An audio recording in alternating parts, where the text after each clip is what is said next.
گوادر کو کون سے صحابی رضی اللہ تعالیٰ عنہ نے فتح کیا؟ آزادی حاصل کرنے کے بعد وہ کون سی عورت تھی جو گوادر کو دوبارہ فتح کر کے پاکستان کو تحفے میں دے گئی؟ گوادر پاکستان کے انتہائی جنوب مغرب میں اور دنیا کے سب سے بڑے بحری تجارتی راستے پر واقع ہے۔ یہ ایک ایسا مقام ہے جو 22 کروڑ پاکستانیوں کی زندگی بدل دے گا اور پاکستان کو دنیا کا انتہائی ترقی یافتہ ملک بنا دے گا۔ انشاءاللہ ایک وقت آئے گا جب گوادر کی وجہ سے پاکستان کی ترقی دیکھ کر لوگ یورپ، دبئی اور سنگاپور کو بھی بھول جائیں گے۔ لیکن کیا آپ کو پتا ہے کہ قدرت کا یہ خوبصورت تحفہ پاکستان کے ہاتھ کیسے لگا اور کس صحابی رضی اللہ تعالیٰ عنہ نے سب سے پہلے فتح کیا تھا، اور پاکستان بننے کے بعد یہ کیسے پاکستان کے ہاتھ آ گیا؟ وہ کون سی بہادر عورت تھی جنہوں نے انگریزوں کے جانے کے بعد اسے پاکستان کا حصہ بنا دیا؟ اس ویڈیو میں ہم آپ کو ایسے حیران کن حقائق بتائیں گے جو شاید ہی آپ نے پہلے کبھی سنے ہوں۔ بات کرتے ہیں گوادر کی عسکری یعنی جنگی تاریخ کی۔ یاد رکھیں گوادر کا ساحل صدیوں سے نہ صرف مکران بلکہ پورے برصغیر اور مشرق وسطی کی باہمی تجارت اور نقل و حمل کا ایک ذریعہ اور ان تک رسائی کا اہم وسیلہ رہا ہے۔ ماضی میں برطانوی بحری جہاز برٹش انڈیا اسکیم نیویگیشن کے زیر اہتمام ہر 15 دن بعد یہاں لنگر انداز ہوتے تھے۔ ناظرین، نہر سوئس کے بطور تجارتی بحری شاہراہ کے استعمال کی وجہ سے میڈیٹرینین پانیوں سے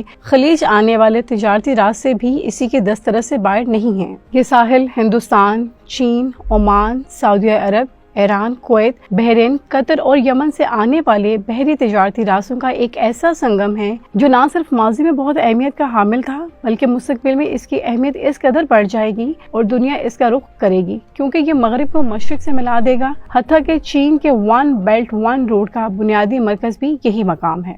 گوادر یعنی ہوا کا دروازہ یا راستہ۔ تربا شہر سے صرف 120 کلومیٹر اور مغرب میں ایران کے صوبہ سیستان کی بندرگاہ چابہار سے صرف 170 کلومیٹر کے فاصلے پر واقع ہے۔ مطلع بالکل صاف تو پشکان کی کسی بھی بلند پہاڑی سے مسکت شہر کی روشنیاں جھلملاتی دکھائی دیتی ہیں۔ یہ شہر اس قدر پرانا ہے کہ اس کا ذکر حضرت داؤد علیہ السلام کے قصوں میں بھی ہوتا ہے۔ حضرت داؤد علیہ السلام کے بعد سائرس اور سمیرامس کے یلغار اور پھر انہی کی تقلید میں سکندر اعظم کے مشہور مہم جوئی کا تو بہت بڑا تفصیلی تذکرہ ملتا ہے۔ فردوسی اپنی معروف شاہنامہ میں اس علاقے کو تورانی اور ایرانی بادشاہوں کے درمیان جنگ کا میدان بتاتا ہے۔ مکران، جس کا گوادر ایک جزو ہے، ایران کے بادشاہ کاؤس کے عہد میں ایرانی مقبوضات کا حصہ رہا۔ بیچ میں کچھ عرصہ کے لیے مکران افراط سیاب کے ماتحت عارضی طور پر تورانیوں کے تسلط میں آیا، جنہیں خسرو نے 5 کڑی جنگوں کے بعد واپس لے لیا اور وہ خود یہاں 1 سال آباد رہا۔ ان نامی گرامی فتحین کے بعد یہ علاقہ لہرہ سب، گھشتہ سب، بہمن، ہمریاب سے ہوتا ہوا سکندر اعظم کی فوجوں کی زد میں رہا ہے۔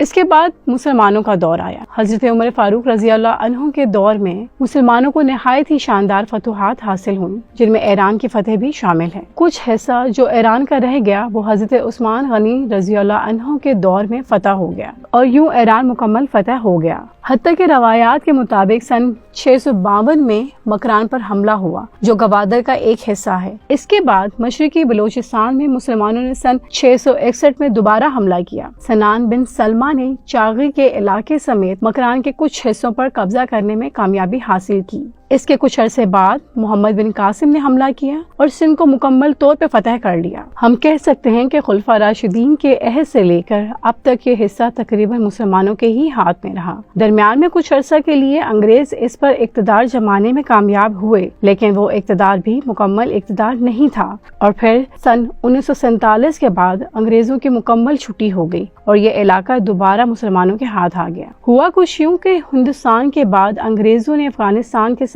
جنگ شروع کر دی، لیکن افغانیوں سے بہت مار کھائی اور جنگ ہار گئے۔ لیکن اس دوران گوادر کا علاقہ انگریزوں کی نظر سے گزرا۔ لارڈ کرزن بطور وائس ریگل 1903 میں پسنی آئے اور مکران کا دورہ کیا۔ برطانوی حکام نے اس ایریا میں اپنے پولیٹیکل ایجنٹ اور مکران نیوی کورٹ کے کمانڈ تعینات کیے۔ ہوا کچھ یوں کہ 18ویں صدی میں گوادر خان آف قلات میر نصیر نوری بلوچ کی ملکیت تھی، لیکن اس علاقے پر اپنا تسلط قائم رکھنا خان صاحب کے لیے کافی مشکل ثابت ہو رہا تھا، جس کی وجہ سے ککچی قبائل کے شورشیں تھیں، کیونکہ ماضی میں وہ بھی اسی علاقے کے حکمران رہ چکے تھے اور اسے واپس حاصل کرنا چاہتے تھے۔ خان صاحب نے اس کا حل یہ نکالا کہ ایک معاہدے کے تحت اس علاقے کا کنٹرول ہی ککچی قوم کے ہاتھ میں دے دیا تاکہ اس علاقے میں امن قائم رہے۔ معاہدے کے تحت یہ طے پایا کہ یہ علاقہ خان آف قلات کی جاگیر میں ہی شامل رہے گا اور اس کا آدھا ریونیو بھی خان صاحب کو دیا جائے گا، لیکن اس کا انتظام سارا ککچی قبائل کے ہاتھ میں رہے گا۔ یہ معاہدہ 1783 تک قائم رہا۔ سن 1783 میں عمان کے حکمران اپنے بھائی سے شکست کھا کر دربدر ہو گئے تو اس نے خان آف قلات سے جائے پناہ کی درخواست کی۔ اس درخواست کو قبول کرتے ہوئے ایک نئے معاہدے کے تحت 2400 مربع میل پر پھیلا ہوا یہ انکلیو سلطان آف عمان کو سونپ دیا گیا۔ اس نئے معاہدے کی روح سے یہ طے پایا گیا تھا کہ گوادر حسب دستور خان آف قلات کی جاگیر میں ہی شامل رہے گا اور اس کا کنٹرول بھی حسب سابق ککشی سرداروں کے پاس ہی رہے گا۔ البتہ ریونیو کا وہ آدھا حصہ جو خان صاحب کو جاتا تھا اب وہ خیر سگالی کے طور پر سلطان آف عمان کو دیا جائے گا تاکہ وہ اپنا گزر بسر بآسانی کر سکیں۔ تاہم جب سلطان کو اس جائے پناہ کی ضرورت نہ رہے تو اس کے تمام حقوق بھی اپنے سابق خان آف قلات کے پاس واپس چلے جائیں گے۔ قریباً 15 سال بعد عمان پر دوبارہ فتح پانے کے بعد سلطان اپنے پایا تخت پر واپس لوٹ گئے، لیکن گوادر کو حسب معمول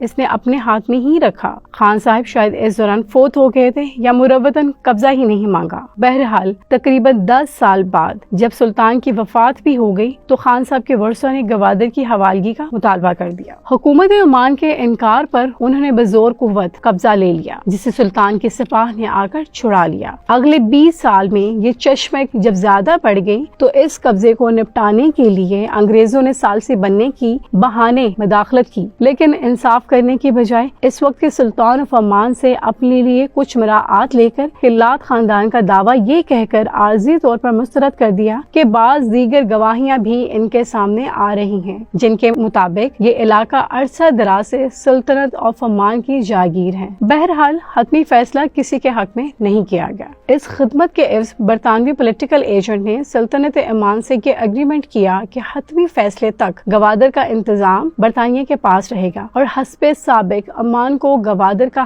آدھا ریونیو ادا کیا جائے گا، اور اپنی افواج گوادر میں داخل کر دیں تو تقریباً 125 سال تک برطانیہ اس علاقے پر قابض رہا۔ قیام پاکستان کے بعد اس وقت کے خان آف قلات نے جب اپنی جاگیر پاکستان میں ضم کر دی تو پاکستان نے اسٹیٹک ہولڈرز سے گوادر کا معاملہ اٹھایا مگر کوئی سنوائی نہ ہوئی۔ پھر سن 1954 میں جب ایک امریکی سروے کمپنی نے بتایا کہ گوادر کی بندرگاہ بڑے جہازوں کے لنگر انداز ہونے کے لیے بہت آئیڈیل ہے اور اس بندرگاہ سے سالانہ لاکھوں ایکسپورٹیبل سمندری خوراک بھی حاصل کی جا سکتی ہے جس میں 35 اقسام کی مچھلیاں پائی جاتی ہیں، اس وقت پاکستان اس کو حاصل کرنے کے لیے متحرک ہو گیا۔ اس بات کی بھنک جب ایران کو پڑی تو انہوں نے اسے چاہ بہار کے ساتھ ملانے کا فیصلہ کر لیا۔ ایران میں ان دنوں شاہ ایران کا طوطی بولتا تھا اور CIA اس کی پشت پناہ تھی جو صدر نکسن کے ذریعے برطانیہ میں مسلسل دباؤ ڈالنے لگی کہ گوادر کو شاہ ایران کے حوالے کر دیا جائے۔ صرف یہی نہیں، انڈیا کی نظریں بھی اس پر جم گئی، لیکن پاکستان والے زبردست طریقے سے میدان میں اترے۔ ہوا کچھ یوں کہ سن 1956 میں ملک فیروز خان نے جب وزارت خارجہ سنبھالی تو ہر قیمت پر گوادر کو واگزار کرانے کا عہد کیا اور باریک بینی سے تمام تاریخی حقائق و کاغذات کا جائزہ لے کر یہ مشن اپنی بیوی محترمہ وقار النساء کو سونپ دیا۔ وہ پہلے سے ہی مسلمانوں کی ہیرو تھیں کیونکہ وہ تحریک پاکستان میں کردار ادا کر چکی تھی۔ سن 1945 میں فیروز خان کی ہم سفر بننے کے بعد وہ مسلمان ہوئی اور وکٹوریہ سے وقار النساء ہو گئی۔ یہ فیروز خان کی دوسری اہلیہ بنی۔ جب ملک فیروز خان نے گوادر کا مشن محترمہ کو سونپا تو محترمہ نے 2 سال پر محیط یہ جنگ تلوار کے بجائے محض قلم، دلائل اور گفت و شنید سے جیتی۔ یوں 2 سال کی بھرپور جنگ کے بعد 8 ستمبر 1958 کو گوادر کی 24 مربع میل یا 15 لاکھ ایکڑ سے زائد رقبہ پاکستان کی ملکیت میں شامل ہو گیا۔ گوادر پاکستان کے حوالے کرنے کے لیے عمان کے سلطنت سعید بن تیمور نے حامی تو بھر لی لیکن اس کے عوض پیسوں کا مطالبہ بھی رکھا، لیکن ملک صاحب اس معاملے پر ڈٹے رہے اور 6 ماہ کے مذاکرات کے بعد عمان $3 ملین کے عوض گوادر کا قبضہ حوالے کرنے پر راضی ہو گئے۔ اس رقم کا بڑا حصہ پرنس کریم آغا خان نے بطور ڈونیشن اور باقی رقم حکومت پاکستان نے ادا کی۔ بعض جگہ یہ ہے کہ ساری ہی رقم پرنس کریم آغا خان نے ہی ادا کی تھی۔ یہی وہ شخصیات تھیں جنہوں نے گوادر ہمیں دلوایا اور وہ بھی اس وقت کے CIA